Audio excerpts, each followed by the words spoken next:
ሰላም ጤና ይስጥልን የተከበራችሁ የቀንደል ቲዩብ ተከታታዮች፣ ባለፈው ዝግጅታችን የኤርትራ ቴሌቪዥን በቅርቡ ዝም ያልነው ዝምታን በመምረጣችን ነው በሚል ርዕስ ያሰራጨውን ልዩ ጥንቅር ትርጉም ክፍል 1 ማቅረባችን ይታወሳል።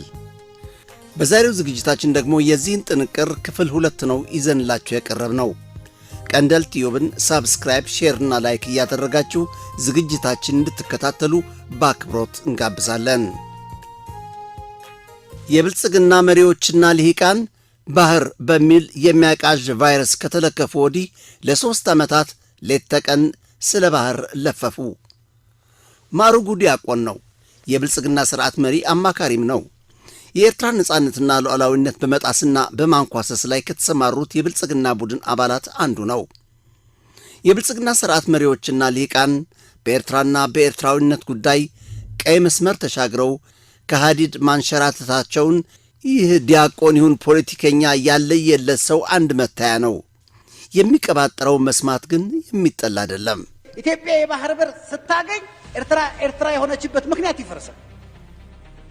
ይፈርሳል። መነሻ አመክንዮ መነሻው ኤርትራ እንድትሆን ያደረገት ሌሎቹም የተቀበሉት ኢትዮጵያ የባህር በር እንዳታገኝ። ልክ ኢትዮጵያ የባህር በር ካገኘች ኤርትራ ታዲያ ምን ታደርግላቸዋለች? በቃ የኤርትራ ጥቅም ያልቃል እዛ ጊዜ። የሚገርም ነው። አሁን ይህን እብደት ምን ይሉታል? ድሮውንስ አእምሮአቸውንና ነፍሳቸውን በሳቱ ኩነት በሚኖሩ ሰዎች የሚመከረው የብልጽግና ፓርቲ አመራር እንዲህ ቢቀባጠር ምን ኃጢአት አለበት? ግራና ቀኙን በምርኮኞችና በእብዶች የተከበበ ስስትና የሌላውን መቋመጥ ባህሪዎቹ ናቸውና።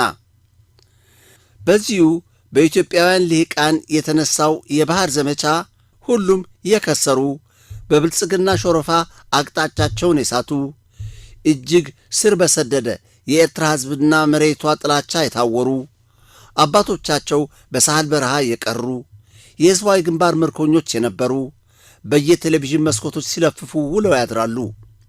ለአብነት ያህል ከነዚሁ አንዳንዶቹን እናዳምጥ።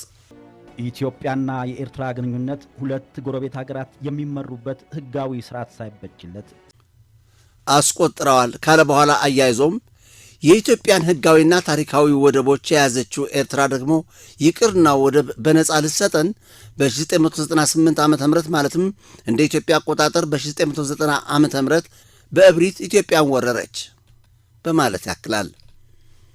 እንዳሁኑ መንጫጫት ሳይመጣ በ1998 ዓ.ም ወረራ እስኪጀመርና ባህራችሁን ግመሎቻችሁን ውሃ ጠጡበት በማለት ራሳቸው ወደቡን አሻፈረኝ እስካሉበት ጊዜ ድረስ የአሰብና የምጽዋ ወደቦች በዚያን ጊዜ ከነበረው የትብብር ሁኔታና እሱኑ ይገዙ ከነበሩት ሕጋጋት ጋር ተያይዞ በተደረገ መልካም ፈቃደኝነት ኢትዮጵያ በአሰብ ወደብ የተሟላ አገልግሎት ነው ስታገኝ የነበረው። ይህ እየተመለከትነው ያለነው ኩነት ያጋጠመው እንግዳውስ ከ1998 ዓ.ም በፊት የአሰብ ወደብ በመላ አቅሙ ለኢትዮጵያ ትጉህ አገልግሎት በመስጠት ላይ በነበረበት ጊዜ ነው።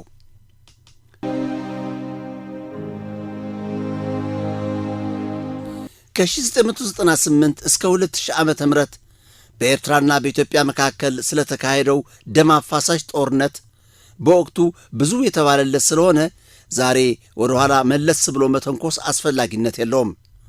ሆኖም ለነዚህ አሁን በኢትዮጵያ ቴሌቪዥን መስኮቶች ብቅ ጥልቅ እያሉ ሐሰቶችን በመንዛትና ሕዝብን በማደናገር ላይ ላሉት የትናንት የጦርነት ተሸናፊዎች ሐቁም መንገር ግን አስፈላጊ ነው። አብይ ከሚመራው መንግስት ጋር መቀመጥ በምንም መልኩ ለምንም ዓላማ በድርድር መቀመጥ ነውር፣ ከነውር በላይ ነውር ነው ተብሎ ነው መወሰድ ያለበት። አብይ አህመድ ድንክ ነው፣ የፖለቲካ ድንክ፣ የሁሉም ነገር ድንክ ነው። ኖርማሊ ጤነኛ ሀገር ቢሆን ኖሮ ወይ ጸበል ወይ የአእምሮ ሕክምና ሆስፒታል መግባት የነበረበት ሰው ነው። ስለዚህ የአብይ መንግስት እንደዚህ አይነት ሞራል መሰረት የለውም ብቻ ሳይሆን ጤነኛ አእምሮ ያለው ማንኛውም ወገን ህወሓት የትግራይ መንግስት ብቻ አይደለም፣ አብይ መራዋለሁ ከሚለው የተራ የነፍሰ ገዳዮች ቡድን ጋር መቀመጥ ነው ነውር መሆን የነበረበት። ትናንት ከየትኛው መንግስት ጋር ነው የምንደራደረው ሲል የነበረ ዛሬ ተገልብጦ ያንን ያበሻቀጠውንና የናቀውን ለማስተናገድ ደፋ ቀና በማለት ላይ ያለው ትናንት በድንበር አማሃኝቶ በለኮሰው ጦርነት አላፍ ኢትዮጵያውያን ወጣቶችን ያስጨረሰ ገደብ ያለፈ ውሸቱን በዝምታ ማለፍ ትክክል አይደለም። እሱና መሰሎቹ መራራውን ሐቅ እንደ ኮሶ እየመረራቸው መዋጥ አለባቸውና አሰብን እንንጠቃቸው የሚል ሐሳብ ማንሳት ጀመርኩ። በአሰብ ሲዋጋ የነበረው ሰራዊታችን ይልና ደግሞ አይሞከር የሚባል ቦታ ላይ ደርሶ ነበር። አሰብ ጋር ሲዋጋ የነበረው ኃይላችን አይሞከር ማለት ከአሰብ 18 ኪሎ ሜትር ነው። ጂኦግራፊው አሁንም ይታወቃል። አይሞከር ንገዳለሱ ካብዚ ሕጂ ዘለና መከላኸሊ መስመር ሓድሽ መከላኸሊ መስመር ድሕሪት ያለ ኣብ 37 ሜትር አይሞከር ማለት አሁን ካለንበት አዲስ የመከላከያ መስመር በጣም ወደ ኋላ በኩል 37 ኪሎ ሜትር ርቀት ላይ ነው የሚገኘው። ቦታው ይህ ነው። ይህ አይደል 37 እዚህ ላይ ነው የሚገኘው። የመከላከያ መስመራችን ደግሞ እዚህ ላይ ነው ያለው። ስለዚህ በዚህና በዚህ መካከል ያለው ልዩነት ረጅም ነው። ወደ 6 እና 7 ኪሎ ሜትር ያህል ይሆናል። አሁን ይህ አይሞከር የሚባለው በከለድዓ ይሉታል። ምን ማለት ነው ትርጉሙ? ውሃ የሌለው ደረቃማ ቦታ ማለት ነው።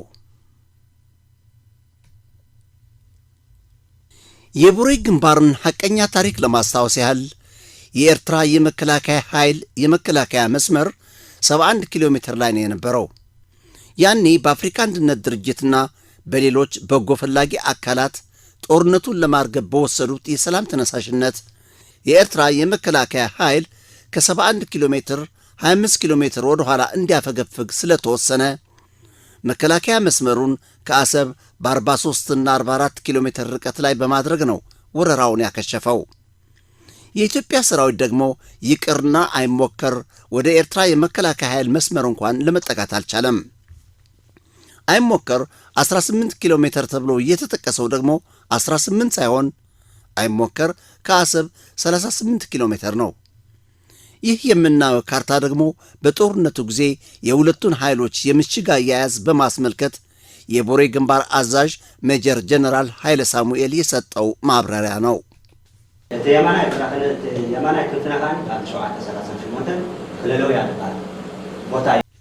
ያ አስቀድሞ የመከላከያ መስመራችን የነበረው ይህ በቀይ የተመላከተው ነው። የግንባሩ በስተግራ ጫፍ ከዚህ ከፍታ ነጥብ 823 ላይ የሚደርስ ሲሆን የበስተቀኝ ክንፋችን ደግሞ በከፍታ ነጥብ 738 ዝለለውያ የሚባል ቦታ ነበር። ይህ የመከላከያ መስመር የአስፋልት መንገዱን ግራና ቀኝ የሚቆርጥ ነው። እስከ 50 ኪሎ ሜትር ርቀት ነበረው፣ ከግራ እስከ ቀኝና ከቀኝ እስከ ግራ ማለት ነው። የጠላት የመከላከያ መስመር ደግሞ ይህ ነው። 808 የምንለው በግራ ክንፍ ነው።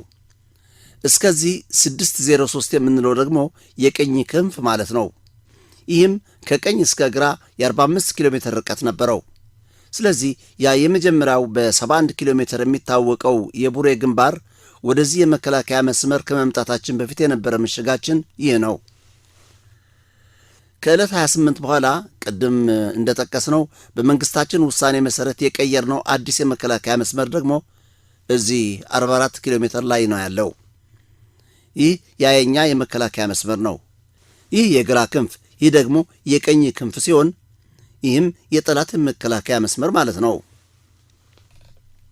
አሁን የዚያን ጊዜ ሰነዶችን ነው የምናቀርበው። ሰኔ 9 ቀን 2000 ዓ.ም ገና የተጋጋለ ጦርነት በነበረበት ጊዜ የውጭ መገናኛ ብዙሃን ጋዜጠኞችን ካካተተው ቡድን ጋር ቡሬ ግንባርን ጎብኝተን ነበር። ይህ የምናየው ሰነድ ያ አቶ ጻድቃን ደርሰን ነበር ሲል የገለጸው 18 ተብሎ የሚጠራው ቦታ ነው።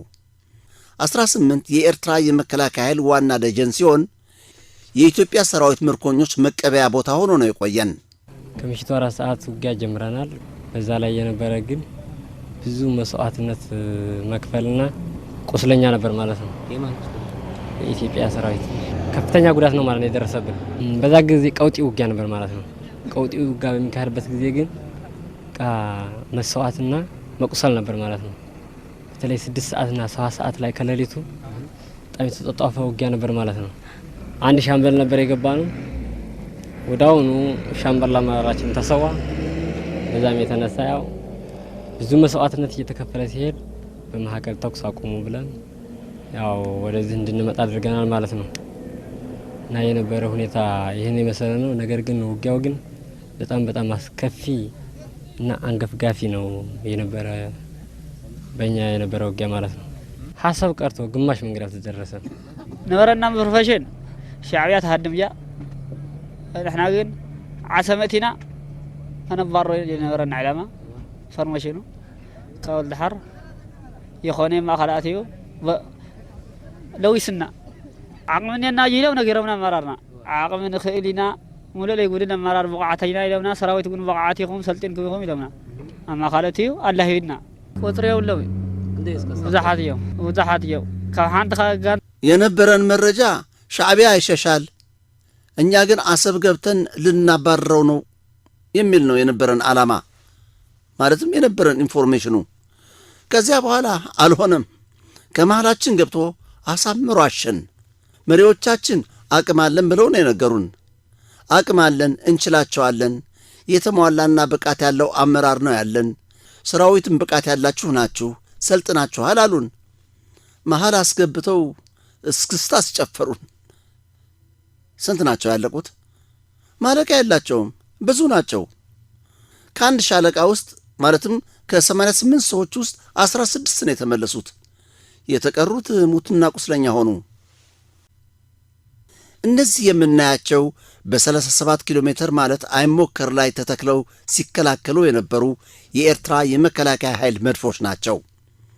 ወታደራዊ ሳይንስ ለሚያውቅ ሰው መድፎች በ37 ኪሎ ሜትር ከነበሩ አንደኛ የመከላከያ መስመር መድፎቹ ካለበት ቦታ ምን ያህል ኪሎ ሜትር ርቀት ላይ እንደሚገኝ የታወቀ ነው።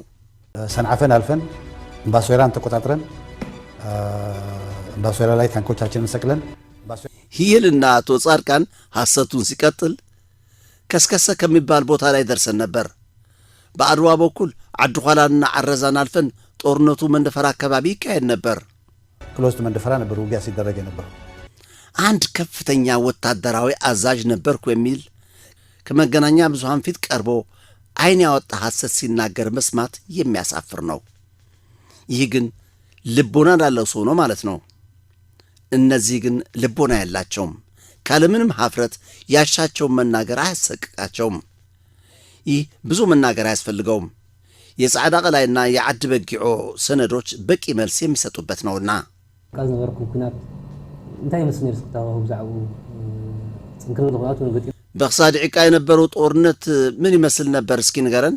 ግራ የተጋባ ጦርነት አጋጥሟችሁ እንደነበር ይሰማልና ስለሱ ዘርዘር አድርገህ ብታወጋን።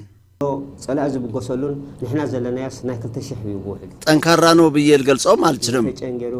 የቦታው የመሬት ቅርጽ ምቹ ነው። ጠላት ከሚነሳበትና በእኛ መካከል በጥቂቱ የ2000 ሜትር ርቀት ነበረው።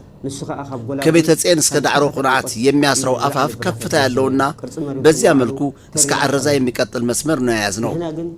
ጠላት ደግሞ ከሜዳ ማለት ከዝቅተኛ አካባቢ ነው ወደ ላይ ሲመጣ የነበረው። የመሬቱ ቅርጽ በራሱ ከባድ ዳገት ነው። እኛ ግን በከፍታ መጠን አንድም ጉዞ ወደ ሌለበት መስመር ስለምንገባ ድካም ነበረብን ለማለት አልችልም። የመሬቱ ቅርጽ ላይና ታች የሚያንከራትት አልነበረም። ስለዚህ የመሬት ቅርጹ ስላገዘን ለመዋጋት ይበልጥ ምቹ የነበረው ለኛ ነው። የተመረጠው ቦታ ደግሞ ከፋፍለህ ለመዋጋት የሚያበረታታ ነበር። ለድል ካበቁን መስፈርቶች ደግሞ የመሬቱ ቅርጽ ነበር ማለት ነው። ጠላት ይመጣበት የነበረውና የኛ ቦታ አያያዝ ለድል ካበቁን መስፈርቶች አንዱ ነው። በዋናነት ጠላት እየተደበደበ ተዳክሞና አብቅቶለት የመጣ በጉዞ ጉልበቱ የተብረከረከ ስለነበር በሚያመቸን ቦታ ላይ ልንመታው ያስቻለን ስለሆነ ነው ደግሞኛ መጨረሻ ላይ ስራውን በስኬት ለማጠናቀቅ የቻልነው። አሰብን እንያዝ ብያለሁ ብሎ ሲናገር ሰማሁ። ጻድቃን የሚናገር ከሆነ በጾሮና ግንባር ጦርነት እመራለሁ ብሎ ወታደርነትን የሞከረው እዚያ ነው። የኢትዮጵያን ሰራዊት ከአንድ ጠባብ ቦታ ውስጥ አስገብቶ ባስጨፈጨፈውና ለሻዕቢያ በዋለው ውለታ እዚያ ባለቀው ሰውና ንብረት መደንገጥ ነበረበት። ጻድቃን የመራው ጦርነት አልነበረም። ከባድመ ሰራዊት ቀንሶ ወደ ጾሮና ሄዶ ራሱ አዛዥ ሆኖ ገባ። ውጤቱም እዚያው አለ። ከጾሮና ጦርነት በኋላ ለሁለተኛ ጊዜ ዝግጅት ይደረግ ተባለ። ያኔ በመገናኛ ብዙሃን ያልተነገረ ሳሞራ ግንባሮችን እንዲያስተባብር ጻድቃን ደግሞ ከቦታው ተነስቶ ከነ ጀነራል ገዛኢ ጋር በሎጂስቲክስ እንዲቆይ ተወሰነ። ይህ ከጻድቃን በተቃራኒ በመናገርና ጻድቃንን በመወንጀል ላይ ያለው ጆን መንጋግ የተባለው ሰው እሱ ራሱ የዚህ እየጠቀሰው ያለው ጦርነት አካል ነበር። ግንቦት 23ና 24 ቀን 2000 ዓ.ም በዓዲ በጊዖ የተካሄደውን ጦርነት የመራና በሺዎች የሚቆጠር የኢትዮጵያን ሰራዊት ያስጨረሰ ነው። ከአልጀር ስምምነት በኋላ ከተባበሩት መንግስታት ድርጅት ሰላም አስከባሪ ሰራዊት ጋር የሚነጋገሩ በኤርትራ በኩል ብርጋዴር ጀነራል አብርሃሌ ክፍለ የሚያማክላቸው፣ በኢትዮጵያ በኩል ደግሞ ዓለምሸት ደግፌ አሁን የብልጽግና ጀነራልና ጀነራል ዮሐንስ ገብረ መስቀል ማለት ጆን መንጋግ ናቸው የነበሩት።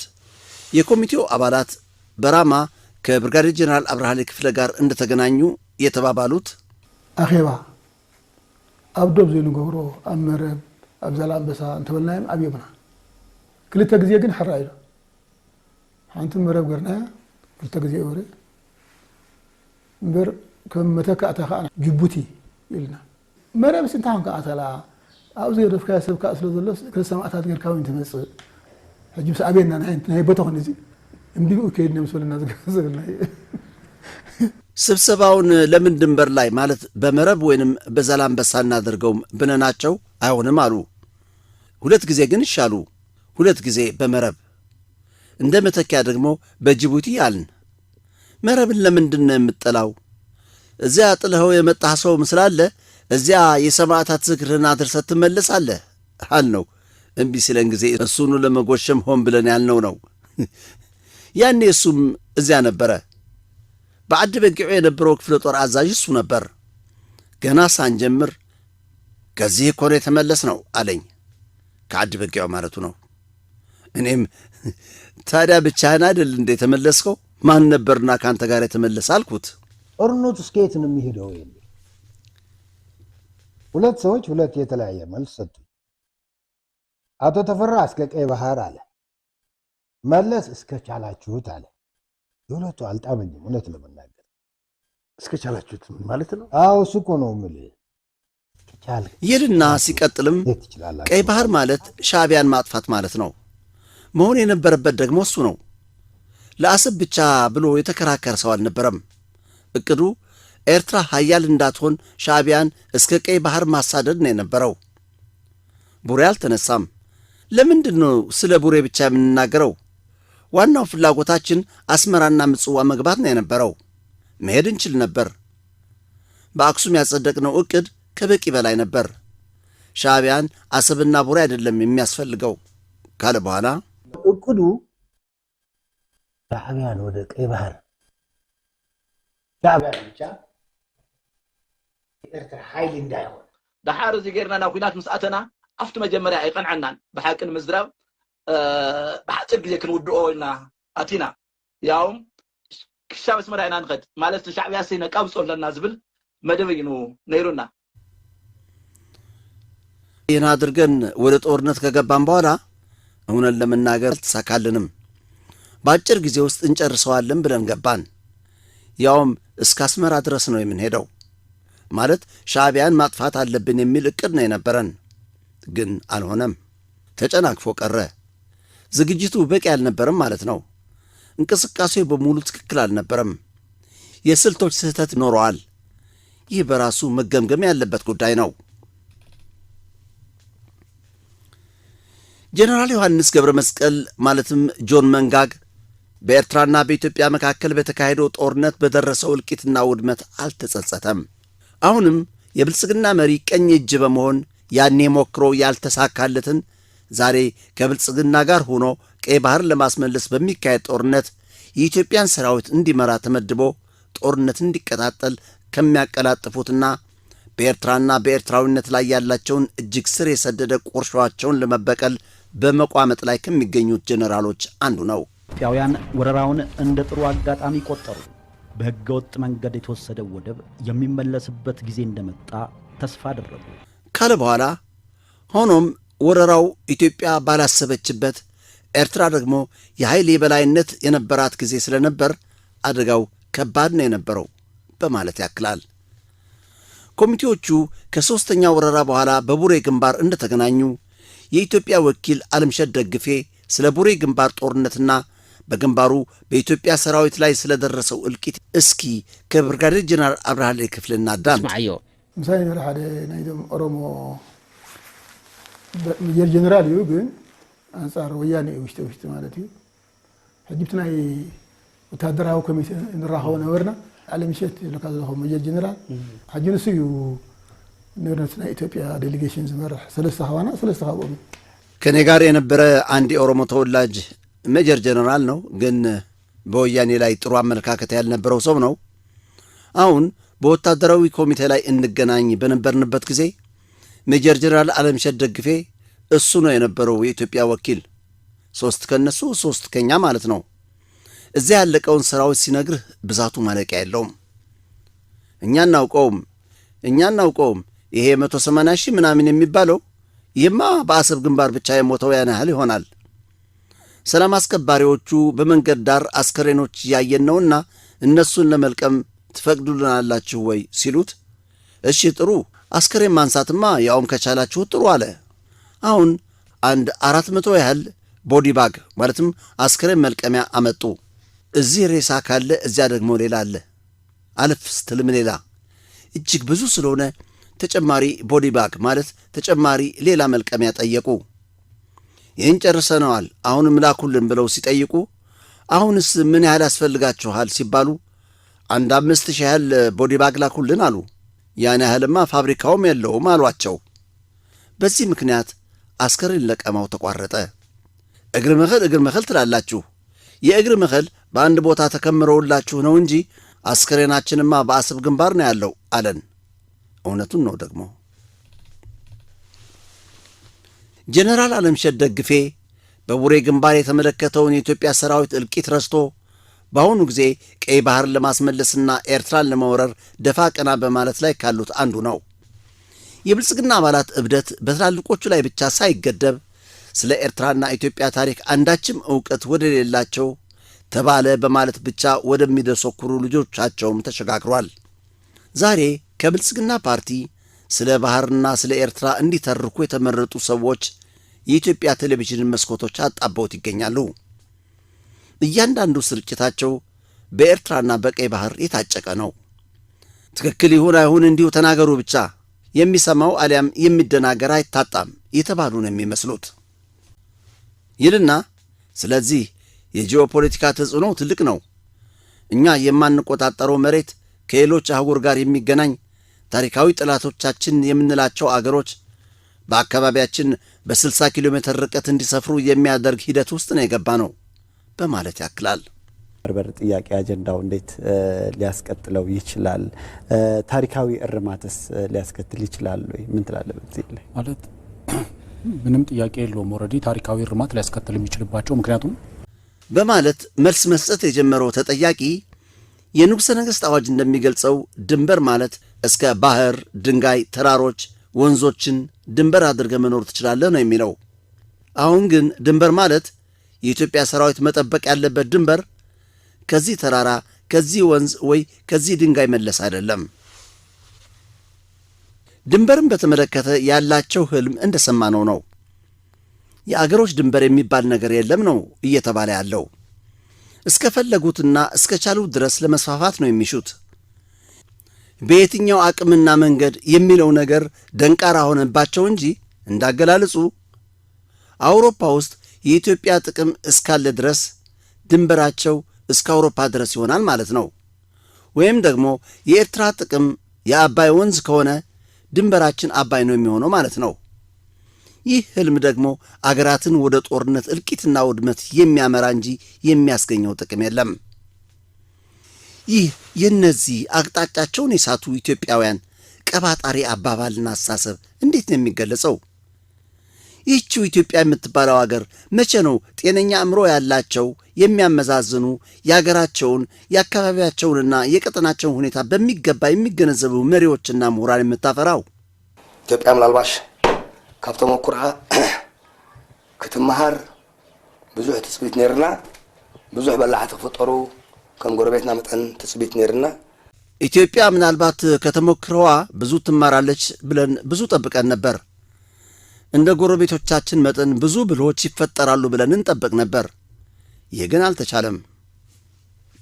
እኛ ከውሃ ጋር ነው የተፈጠርነው። እኛ ከውሃ ጋር ነበርን። ውሃው የኛ ነበረ፣ ወደቡ የኛ ነበረ። ስፔሻል ኬስ ስለሆነ ደብል መብት አለን እኛ ለመጠየቅ። ምንድነው ስፔሻል ኬዝ ማለት?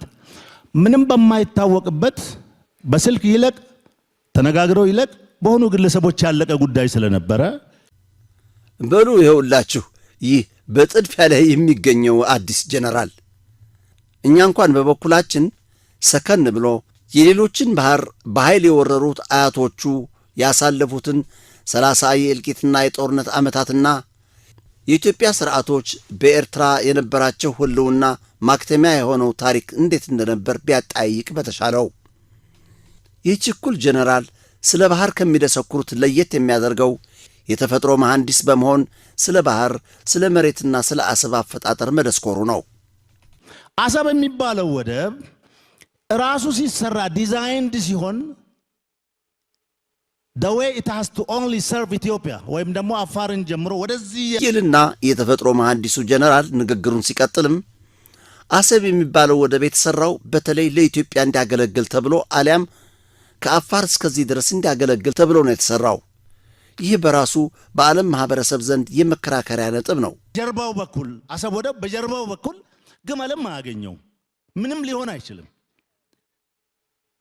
እንዲሁ መበስበስ ካልሆነ በስተቀር ምንም ሊሆን አይችልም። ይሄንንም ያዙ። ይሄ ራሱ በዓለም አቀፍ አንድ መከራከሪያችን ነው። እንዲህ አይነቱ ርካሽ ትንታኔ ምን አይነት መገለጫ ነው ሊሰጠው የሚችለው?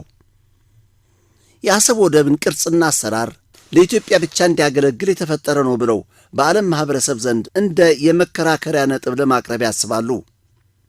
ስራዬ ብለው ከደነቆሩ ጋር መሟገት ፋይዳ የለውም። ኢትዮጵያ is not a landlocked nation ካለ በኋላ ሲቀጥል ከውቅያኖስ ጋር የተያያዝነን ኢትዮጵያ ባህር ነበራት ይልና ደግሞ ዘመኑ ወደ ስልጣን ያመጣት የብልጽግና ባለስልጣን ወጣቶችን ሰብስባ ስለ ባህር ባካሄደችው ቅስቀሳ የሰጠችው መግለጫና ዛቻን ደግሞ እስኪናዳም ጉዳዩ ያልተፈታ በመሆኑ እንጂ እኛ ላንድ ሎክድ አይደለንም። የባህራችን ጉዳይ ተዘግቶብን እንኖራለን እንዴ? የአንድ ሳንቲም ሁለት ገጽታ ናቸው። ስማቸው ካልሆነ በቀር በኤርትራና በባህር ጉዳይ የብልጽግና ስርዓት ተቀጥያ ናቸው። ህልማቸው የባህር ባለቤት መሆን ብቻ አይደለም፣ ነፃና ሉዓላዊት ሀገር ኤርትራን በማፍረስ ወደ ኢትዮጵያ እስከ መቀላቀል የሚንጠራሩ ናቸው። ለስሙላ ተብሎ ከተካሄደው ምርጫ በፊት ይካሄድ በነበረው የክርክር መድረክ ላይ ዓላማቸውን ወደ ህዝብ ያቀረቡበት ነው።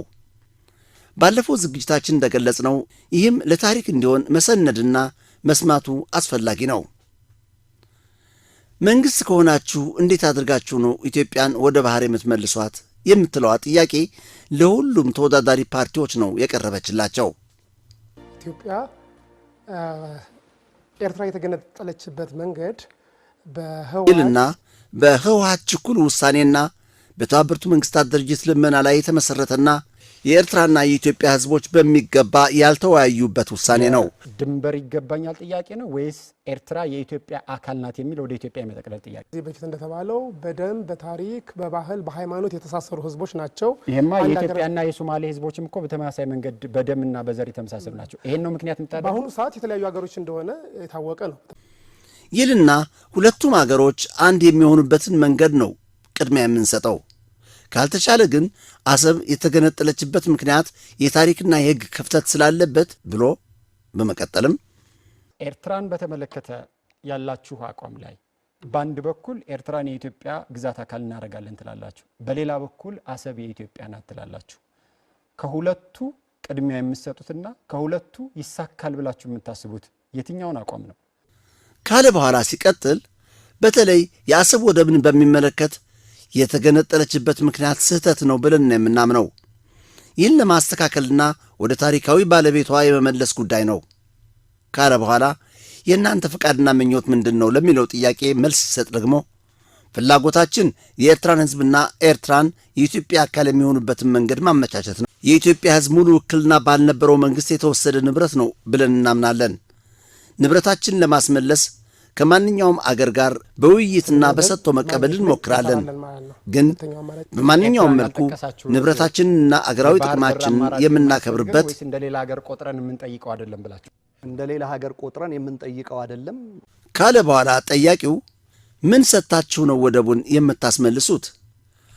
አሰብንስ የኤርትራ አካል ሆኖ እንደ የባህር በር ብቻ ነው የምትጠቀሙበት ወይስ የኢትዮጵያ ግዛት ነው የምታደርጉት ለሚለው ጥያቄ ሲመልስ የአሰብን ወደብ በተመለከተ ከናት ሀገሩ ኢትዮጵያዊ ጥቅምን በማያስከብር መልኩና አሰብ ከኢትዮጵያ ባለቤትነት በስህተት የወጣ ነው ብለን እናምናለን። መንገድ ለመከተል ያሉትን አማራጮች በሙሉ ጠረጴዛ ላይ ናቸው ብለን ነው የምንወስደው። የአሰብ ወደብን በሰጥቶ መቀበል እናስመልሳለን ብላችሁ ምን ሰጣችሁ ነው ወደቡን የምትቀበሉ? ወደብ አሰብ በእንካን ሃባን ክንመልሶ ይናልኩም እንታይ ሄብኩም ይኹም ነቲ ወደብ ክትመልስዎ ንዓሰብ ከ ኣካል ኤርትራ ኮይኑ ከም ኣፍ ደገ ባሕሪ ጥራይ ዲኹም ክትጥቀምሉ ወይስ ግዛእ ኢትዮጵያ ይኹም ክትገብርዎ? ዓሰብ ካብ ዋንነት ኢትዮጵያ ብጌጋ ዝኸደ እዩ ኢልና ንኣምን፣ ንምምላሱ ድማ ዝከኣል ዘበለ ክንፅዕር ኢና። ማስመለስ ማንኛውም ጥረት እናደርጋለን። የተከበራችሁ የቀንደል ቲዩብ ተከታታዮች እስካሁን ስትከታተሉት የቆያችሁት የኤርትራ ቴሌቪዥን ዝም ያልነው ዝምታን በመምረጣችን ነው በሚል ርዕስ ያሰራጨውን ልዩ ጥንቅር ትርጉም ክፍል 2 ነበር። በሌላ ጊዜ በተመሳሳይ ዝግጅት እስክንገናኝ ድረስ መልካምን ሁሉ እየተመኘን በዚሁ እንሰናበታለን። ሰላም ጤና ይስጥልን።